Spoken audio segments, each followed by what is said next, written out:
sobre ter disciplina e o porquê uma boa parte das pessoas tem dificuldade de manter a disciplina. E é uma das questões que vocês sempre estão assim, nesse grande dilema, né? Procurando melhores métodos, procurando se adequar. E por que é que muitos começam com uma empolgação e sempre acabam perdendo? Eu mesmo tive muita dificuldade. E eu só fui realmente ter disciplina na minha vida com o primeiro passo e um fundamental de todos eles. Primeiro, compreender toda a minha estrutura, né? Qual foi o meu lar, como que eu fui programada desde a minha infância, né? O contexto de proteção e autoproteção.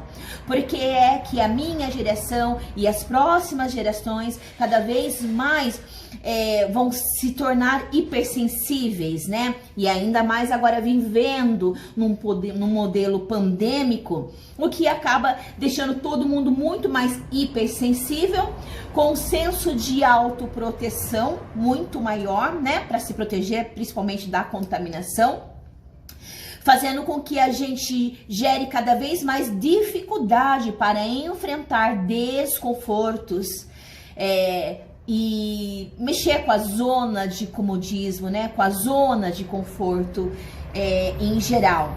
E acaba criando e se prendendo muito naquele conceito de força de vontade e motivação, né?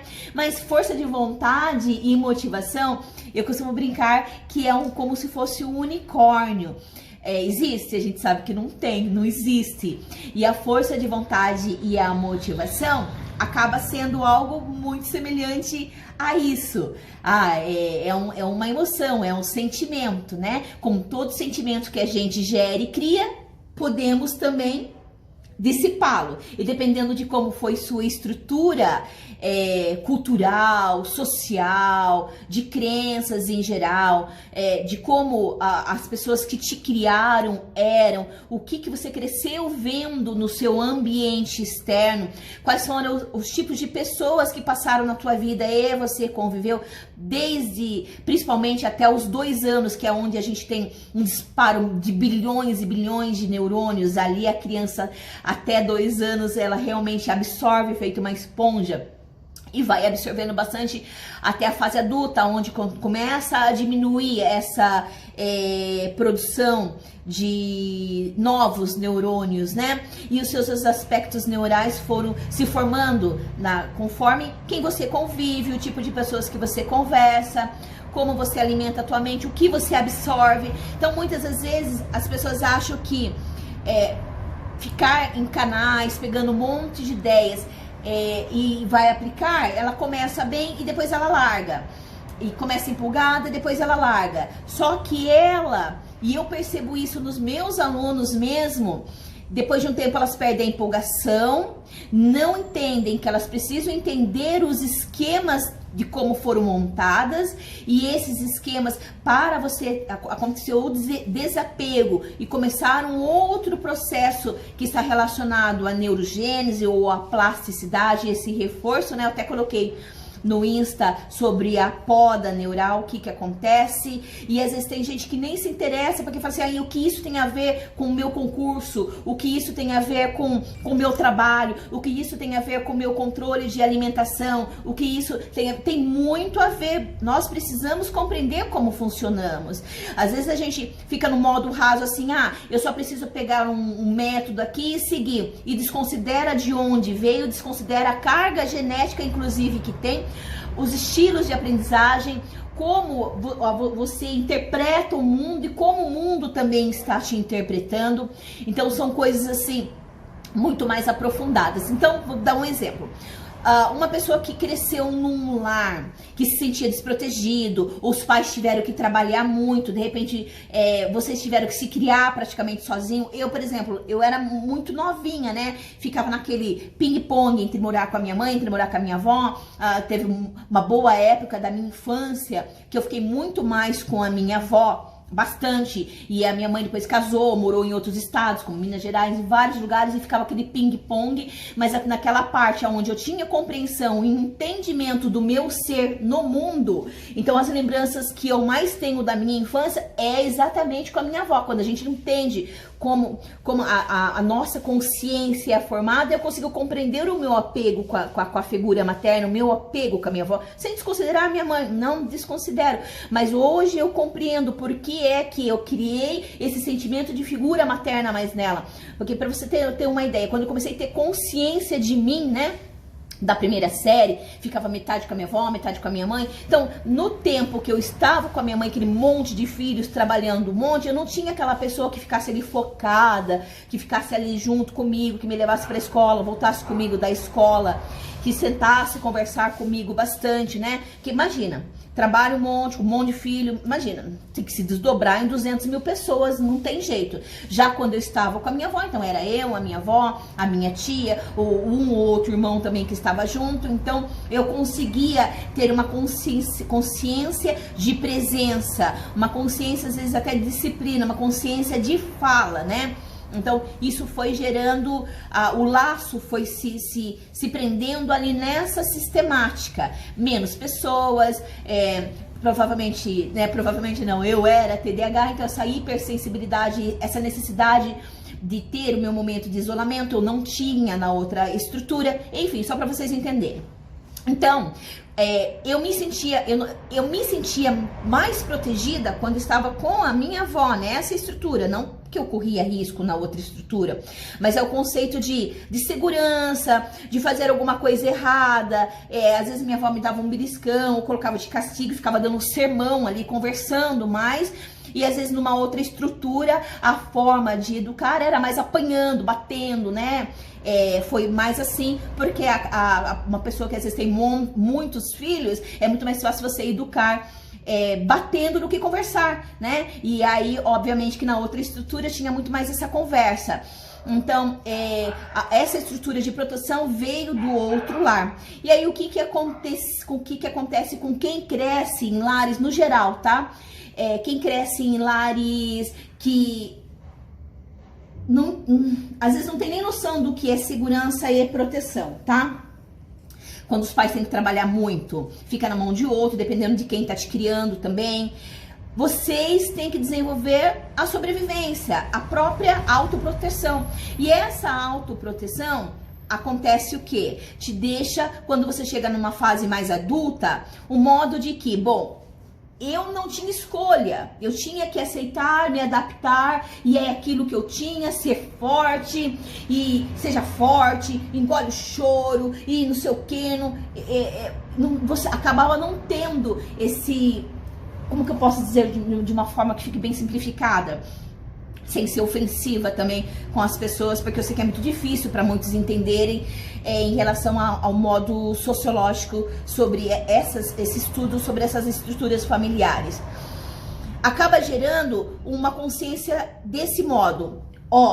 São pessoas mais reativas, né? Isso não quer dizer que eu também não tenho os meus defeitos, tá bom? As minhas coisas, as minhas questões que eu tive que trabalhar muito. Mas quando a gente compreende isso, facilita muito entender os seus esquemas, as suas ações. Não tinha aquela coisa de gerar disciplina, de aceitar a dor e, apesar da dor, cumprir aquilo que precisa ser cumprido, né? Porque ainda mais de lares que as pessoas têm que trabalhar muito e cada um por si, Deus por todos.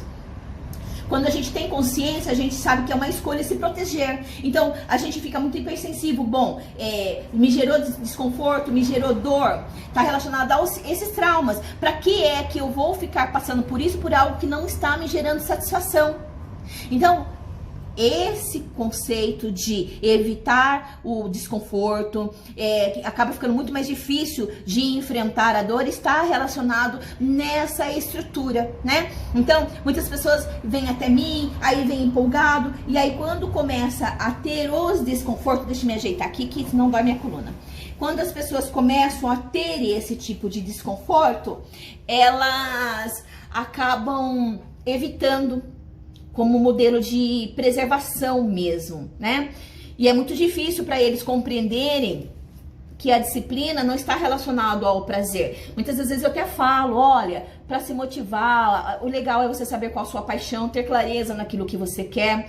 Só que, mesmo a gente tendo clareza e saber aquilo que a gente quer, ter disciplina, muitas das vezes, e quase 90% das vezes, é fazer aquilo que precisa. A mesma coisa é o seu trabalho. Porque é que muitos de vocês odeiam o trabalho de vocês, mas você arranja a força porque você tem que ir lá, tem que cumprir o seu horário se você quiser o seu dinheiro para pagar as suas coisas no final do mês. Não é? E aí, o que te dá essa força, né? O modo de sobrevivência, de saber que você precisa enfrentar isso, para você ter esse dinheiro, que acaba sendo essa recompensa, né? Que te ajuda a pagar as suas contas, que não deixa você passar por necessidade, né? Então, focar nessa recompensa te dá a força. Por isso que muitas das vezes você visualiza lá que isso que você tá sofrendo, muitas vezes com cólica, muitas vezes com dor, muitas vezes com sono, não dormiu direito, mas tem que despertar e arranjar a força e ir lá fazer, né? É bem diferente da motivação, que a motivação é uma coisa muito mais rasa. Você sempre tem que estar se motivando, é igual tomar banho, né? É todo dia, é igual tomar banho e passa muito rápido. A disciplina não, você mesmo não sabendo que está mexendo com o seu desconforto, muitas das vezes você vai estar cansado. Muitas das vezes você vai estar cansado, né? E você sabe que você tem metas para se cumprir. E aí, pelo fato de você se conhecer e saber que você evita os desconfortos, você tem dificuldade para enfrentar a dor, você começa a trabalhar esse conceito. E quando eu venho falar sobre isso aqui com você, é para conscientizar, porque esse tipo de informação faz com que você vislumbre e procure compreender muito mais o conceito da disciplina e analisar a estrutura de onde você cresceu, como cresceu, analisar até as pessoas à sua volta, analisar mais os seus familiares. Primeira coisa é entender esse esquema para procurar uma estratégia de desenvolvimento mental para que venha um novo comportamento. E esse novo comportamento, e derrubando essas crenças disfuncionais, muitas das vezes se derruba com terapia, né? Se derruba com ferramentas específicas, mas não é tão simples. Às vezes precisa de um profissional te acompanhando para te ajudar nesse passo a passo, e esse processo demora muito, porque mesmo que você descubra o conceito de disciplina e mesmo sem vontade, você cria essa força de fazer, que é o que eu faço. Muitas das vezes eu não tô com vontade de sentar e ler o meu livro, né? Então vamos supor, como que eu mesmo TDAH hoje eu consigo ler muitos livros. Esse aqui chegou agora, tô eu aqui, ó. Ontem mesmo, olha quanto que eu já li. Bastante páginas, né? Grifando tudo. Isso aqui uso para algumas consultas, para facilitar a minha vida aqui com vocês. E faço as minhas faculdades. E nem sempre eu tenho vontade, mesmo vindo dessa estrutura, mas eu levei anos e anos para compreender isso e para produzir esse processo de neurogênese, essa nova forma comportamental. E a minha mente, né, a minha mente, ela se adequou a esse novo tipo de estrutura. E por que muitas vezes as pessoas, não, eu sou disciplinada, mas se você for olhar, é uma pessoa que começa empolgado e depois larga. Isso não é disciplina. Começou na empolgação, começou na motivação, começou na curiosidade, e depois, conforme vai passando o dia a dia, vai se perdendo, né? Então, não adianta contar com a força de vontade, é a pior estratégia que tem, é contar com a força de vontade. E esse processo de alteração requer muito empenho, até mesmo mudando a estrutura. Uma pessoa, por exemplo, que quer estudar, né? Mas se você cresceu num lar que nunca teve um canto de estudos, uma mesa de estudos que valoriza o sofá, porque às vezes as pessoas têm dinheiro para comprar sofá, têm dinheiro para comprar televisão, mas não tem dinheiro para comprar uma escrivaninha de estudos. São esses lares que a gente vem, né? A realidade da maior parte dos brasileiros e das dificuldades da situação que aqui nós passamos, né? E aí o que faz? Quando você cresce, quando você chega na fase adulta, que você tem consciência disso que eu estou conversando com você, você percebe, é verdade, como eu vou criar esse novo estímulo? Uma pessoa que tem bastante fé, né? Você vai ver que ela tem um altar na casa dela. Uma pessoa que gosta de livros, você vai ver que tem estante de livros. Como a pessoa quer desenvolver o hábito de estudo, sequer ela tem aquele altar que cria estímulo visual que ela precisa sentar e estudar, né? E aí, lógico, sem desconsiderar os fatores econômicos. Às vezes a pessoa não tem facilidade para isso, mas eu vejo muitas pessoas gastando tanto dinheiro em tanto material que está acumulado, empoeirando e perdendo, que às vezes comprar parceladinho num lugar bem baratinho, uma mesinha, devagarzinho, isso, depois ter só um único material e trabalhar esse autodesenvolvimento, entender qual é o estilo de aprendizagem, entender quais são suas crenças, né? Ter um profissional muitas das vezes que acompanhe junto para esse neurodesenvolvimento. Minha cachorra, para variar, que acompanhe esse neurodesenvolvimento, né, vai ajudar muito nesse processo, mas não é fácil e é demorado, tá? Por isso que muitas pessoas começam e largam as coisas, porque tá relacionado a essa dificuldade de enfrentar a dor e hipersensibilidade, esse conceito de autoproteção, porque não tinha essa proteção que precisava ter de segurança por causa da correria da estrutura familiar, das necessidades da estrutura familiar. Então teve que desenvolver um modus operandi de sobrevivência desde muito cedo, né? E sobreviver, você vive dentro dos seus impulsos, né? Daquela coisa desde os nossos ancestrais, desde os hominídeos, né? Lutar ou correr, tá muito mais nessa parte de impulsos, nessa parte mais relacionado a nossa, se for falar de modo antropológico, aos nossos ancestrais. E quando a gente fala em disciplina, quando a gente fala sobre outros conceitos que está muito mais nessa função contemporânea de sermos sapiens, está muito mais aqui relacionado ao desenvolvimento do nosso neocórtex, está bem diferente, está bem mais relacionado à sabedoria, à sapiência, são outros tipos de desenvolvimento e pode demorar muito. E ter essa paciência, porque às vezes a gente tem muita rapidez que as coisas aconteçam do dia para a noite, não é fácil. Então aceitar e ser resiliente e entender qual foi a sua estrutura familiar e qual o conceito de disciplina vai ser o passo número 1 para que você consiga de fato se organizar, se reestruturar e se reprogramar para ter disciplina e acabar desenvolvendo uma estrutura de força e determinação para suportar mais as dores, né? Por isso que às vezes a gente vê muitas pessoas que são mais sensíveis a determinadas dores e outras pessoas que são muito mais fortes a determinadas dores, porque está relacionado a toda essa estrutura e de como ele foi se desenvolvendo no mundo, do mundo para o mundo e dele para o mundo, enfim, é isso, tá bom? Beijão, fiquem com Deus. Abraço forte de luz.